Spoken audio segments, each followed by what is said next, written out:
Bismillahirrahmanirrahim. Allahumma salli ala sayyidina Muhammad wa ala alihi wa sahbihi wa wasallam. Jadi insyaAllah sama-sama kita akan bincangkan untuk subjek matematik dan cikgu berniat berhasrat untuk kita sekadar revision. Ulang kembali apa yang telah kamu pelajari sebelum ni berkaitan dengan wang. Okey?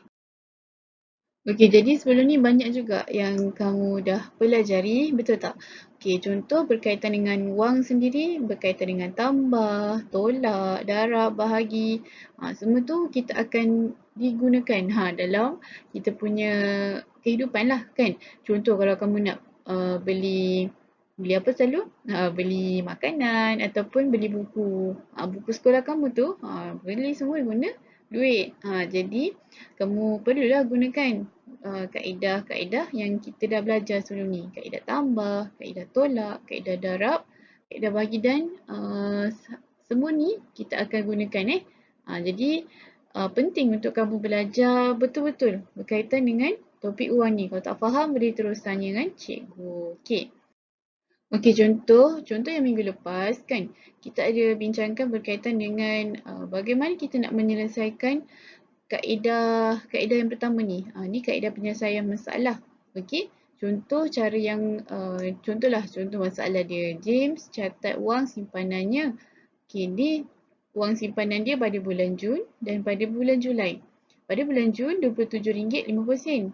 Okey, pada bulan Julai RM51.80.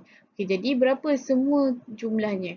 Okey, kat sini kamu gunakan kaedah tambah lah. Okey, sebab apa? Sebab kita nak kira daripada bulan Jun dengan bulan Julai berapa jumlahnya. Okey, jadi kamu kira, ni kita dah belajar, jadi cikgu just ulang je. Okey, kira gunakan kaedah tambah. Okey, kira macam biasa. Jadi dapat jumlah dia RM79.30. Okey, ni kalau cara kedua, kamu boleh juga gunakan, kamu keluarkan semua wang ringgit kamu yang ada dekat depan mata. Okay, jadi kamu kira satu-satu. Okay, tapi still kamu akan dapat jawapan yang sama. Okay. Okay, seterusnya. InsyaAllah ini just revision lagi. Cikgu nak ingatkan, tekankan. Okay, contoh ada masalah yang kedua. Kita nak selesaikan. Kakak anak ada RM90. Okay, kemudian dia beli kek dan hadiah. Seperti dalam gambar ni. Ada dua ni kan. Okey, kek dia berharga RM54.60. Okey, kemudian beli hadiah. Hadiah dia berharga RM27. Okey, kamu boleh keluarkan seperti bentuk pernyataan macam ni lah supaya kamu nampak dengan jelas. Okey, contoh ada dekat tangan RM90. Okey, kemudian buat beli kek RM54.60. Kemudian buat beli hadiah RM27. Okey, jadi kat sini kita gunakan kaedah tolak. Sebab apa? Sebab kita nak kira baki dia. Baki untuk duit kakak Ana ni tadi. Okey, jadinya kamu tolak. Kat sini ada 3 angka kan? RM90, RM54.60 dengan RM27. Maka kamu gunakan dua kaedah, maksudnya dua jalan kira-kira lah. Ni jalan kira yang pertama. Dapat jawapan RM35.40. Kemudian kamu naikkan dan tolakkan dengan jumlah yang seterusnya. Okey, jadi kamu dapatlah baki wang dia berharga RM8.40. Okey, boleh faham ya kat sini? Okey, ini adalah contoh yang ketiga. Contoh yang ketiga, dia punya soalan. Upah cuci sebuah kereta ialah RM9. Berapakah jumlah upah untuk 5 buah kereta? Okey, kamu cuba bayangkan. Cuci satu kereta berharga RM9. Okey, kalau cuci 5 kereta, bermakna kita gunakan kaedah darab. 5 darab 9. Okey, betul. 5 darab 9, kira macam biasa. 5 darab 9 berapa? Betul, 45. Kemudian tambahkan RM45. Ataupun kamu boleh gunakan kaedah garis nombor macam ni. Okey, kemudian jumlah upah ialah RM45.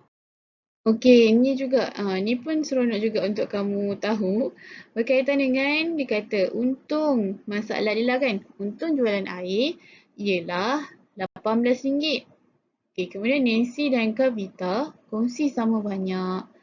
Okey, berapakah untung seorang dapat? Maksudnya, bila dia jual air ni, dia dapat untung dia RM18.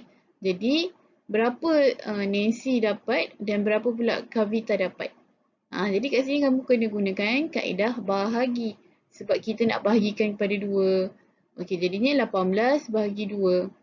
Bagi 2 kamu kira macam biasa. Sebab kita gunakan kaedah biasa, kaedah operasi asas lah. Kan? Okey, 18 bahagi 2, 9. 9. Okey, jadi turunkan bawah 18. 9 darab 2, 18 kan? Okey, jadi jawapan dia kosong.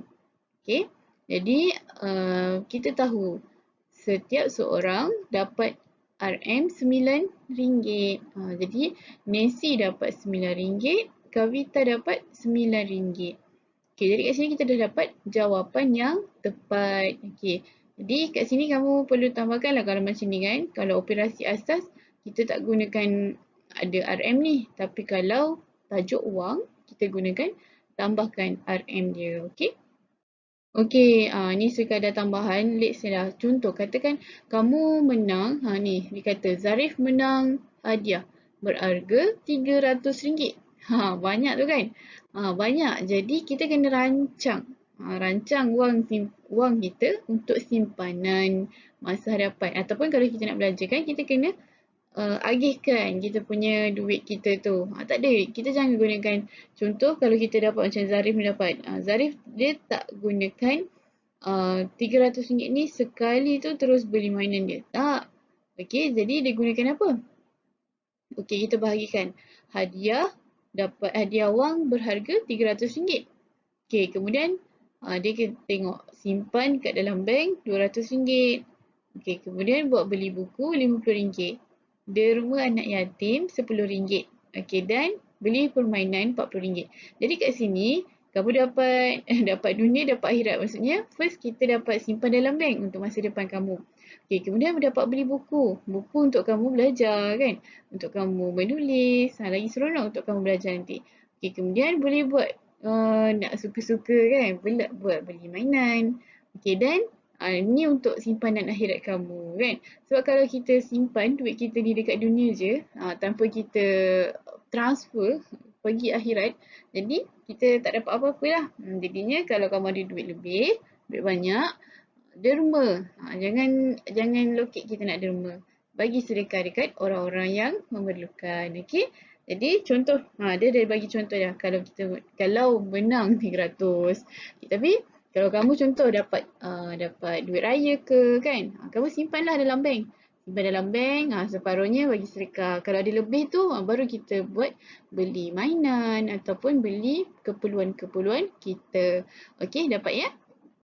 Jadi Alhamdulillah, kita dah sampai akhir. Jadi cikgu harap kamu dapat ingat balik apa perbincangan kita berkaitan dengan tajuk wang ni. Sebab ni hanya revision.